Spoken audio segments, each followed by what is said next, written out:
think about it.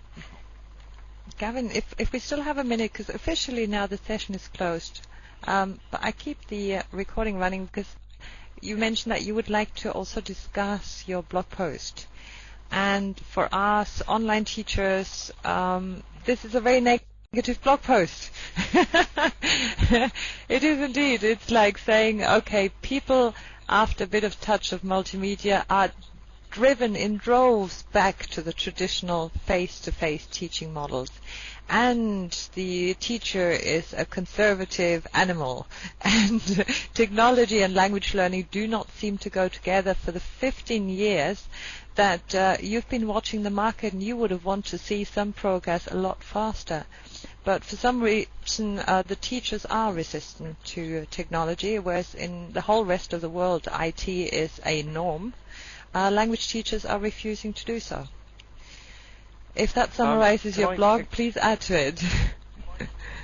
Okay, it summarizes it a little bit, but I'd like to say a little bit about what I think, or at least perhaps try and summarize it myself. And that is that in most cases, and so I think Second Life is slightly different here, but in most cases what I see with online language schools is that the main thrust of online language schools is doing exercises online and reading text and listening to things and doing more exercises. And then possibly, if you're lucky, you get a 1-hour tutorial with a native English speaker somewhere, which is of no use to anyone non-native, because, you know, statistics show that over 80% of interactions in English are between two non-native speakers. So what's the point of having 1 hour speaking to a native speaker by Skype every... complete nonsense. The other huge nonsense about online language schools is that there's absolutely no learning community, there's no society. It's people doing exercises and talking to tutors. And for me, I think, you know, having learnt a few languages, the important things in language learning happen when you're talking to other people, when you're interacting with other people, when you're working with them to figure things out. And so the big point was that until there's a community aspect built into online learning, which I do think Second Life could do very well, until that happens, then every online language school might as well just close, as far as I'm concerned, at least pedagogically speaking. The other thing, as you've just brought up, the mingle, and in fact I was going to write a blog post about these things later, is that when we actually did some work for Mingle a couple of years ago, and their people, most of the people who own it are ex-eBay people, and I kind of didn't like the idea to begin with because, well, I just thought it made it like a supermarket of teaching. And so, you know, I'd go along, I'd pick a teacher. How do I know if they're any good? You know, are they charging 30 euros an hour? Are they any good? I couldn't see any quality control built in. What I can see, though, is, you know, if Mingle was based on eBay, and so therefore it had a trusted provider thing, so I could go along and say, look, I want a Spanish teacher in this time zone, and then I'd look at all the reviews of them, and there was this trusted reputation thing, and I could see that this person got fantastic reviews. And then I could talk to them and say, look, you know, I want 4 hours a week. These are the things I want to do. Then I could see how that could work. You know, I could get some very, very quality, one-to-one, tailored language instruction with a teacher who lots of people consider to be very good. And then I could actually go off and engage in conversation with real speakers of Spanish outside that time. So I'm changing my mind about Mingle. But online language schools rather than... I don't like the idea of online language schools. I like the idea of online language teachers.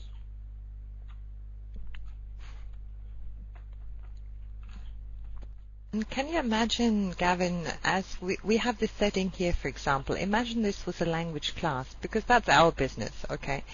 Imagine this was a language class. We have 11 participants from about 8 countries in this virtual classroom, all studying English, all working on some visual prompts or working on the whiteboard together, like the interactive whiteboards and so forth. Could that be a feasible business model for the future, do you think? I think I probably said in my blog posting that it probably works for some people in the same way that the old Linguaphone cassette courses work for some people too. My feeling, you know, I'm a man who makes his money out of technology, so I shouldn't really write anything negative about technology at all because it ruins my career. But luckily I'm a man who makes money out of the application of technology in teacher training rather than teaching languages. My feeling is that, I mean, I've learned I learned 2 languages at school with the old grammar translation method. I tried and failed to learn another language with a very modern communicative task-based approach, which I hated. And I learned another language by watching a soap opera and the news on television, and that worked very, very well for me. But my inclination with any learning is to be with a group of like-minded people who I can go outside and have a cigarette with, who I can go to the bar with afterwards, who will occasionally want to get together for dinner, and that kind of thing. And for me, taking out the human touch and putting it all online, I think it can partially work. I mean, Scott would call it the spade work. I think you can do a lot of the spade work online. You can do grammar exercises, you can do listening, comprehension, video, all sorts of things. But you'll never get away from people's desire to actually be in the same room with people having a bit of a laugh. And so for me, I don't think they can work 100%. I think you can improve your language knowledge in a kind of empirical, measurable sense. You could make your grammar better by doing hundreds of exercises online. But where's the fun? That's my point. Actually, can I ask again, because Gavin, this is exactly what I seem to have described, and now you're comparing us to linguaphone kind of type of online learning. This kind of live learning, as we are here together, imagine a few more webcams, imagine us talking in real time in English, working on the whiteboard. I was not talking about an online course. And yes, you can have fun online because of the synchronous element. Did you just misunderstand my question, or is it? Did you put us really in the same box than the linguaphone kind of course? Sorry to ask again. No, I wasn't. No. You can fine. smoke, by the way. We don't mind. I don't smoke inside. I actually smoke outside.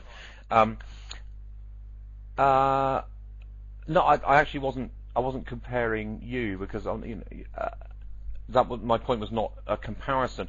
I think my point was, yes, of course, okay, you can get 8 people together here and you can put the webcams on. I think you could have a great time, and I think you could probably do quite a lot of good work. Certainly if you were having a conversation class, or that kind of thing, I think could work brilliantly. Or you might put some topics up on the screen for discussion, and yeah, it could work, I think. But then, what happens if you want to just do a quick, someone makes a mistake on a bit of grammar and you think, well, maybe I'll do that. How do you do that? Because you can't do it easily, can you? In a classroom, you pick up a bit of chalk or a whiteboard pen and you highlight the language. Fantastic. It's done in seconds. Yeah, but it's not the same, is it? Because you can't draw things, you can't draw arrows, you can't underline things, you can't put things in different colours, you can't do silly mimes properly. There's all sorts of things you can't do, not effectively, I don't think. And so I think, absolutely, language communities. Go on then. You do me a presentation of the present perfect in chat now, because I'm having a problem with it. Holly, just explain the present perfect to me, will you? Because I don't quite understand it. Actually, we would send the students to do their exercises at home with and the grammar, and we just practice. We do communicative language learning. Yeah, it's what you do in class, what you do in face to face. We do here live online what you normally do face to face, and we send our students to do their homework, to do their grammar exercise, to do their vocabulary drills in their own time, to listen to their podcasts and so forth. So we are replacing the face-to-face environment with this environment. But we feel it has an added plus. But we are often compared to the online. That's our problem. What do you think? Okay, yeah, I mean, I can see a difference. If you're adopting a more social approach to the online time, and not explicitly doing language lessons, maybe. I think the point I made in my blog was, with the other way around there, because what I was talking about language schools where they actually do language. Bye, Bridget. Thanks for coming. Where the focus is on language, as it is in classes with coursebook. And there's no social aspect. I can see how the social aspect does work and can work, and obviously I'm engaged in all sorts of synchronous social communities, which I think do work.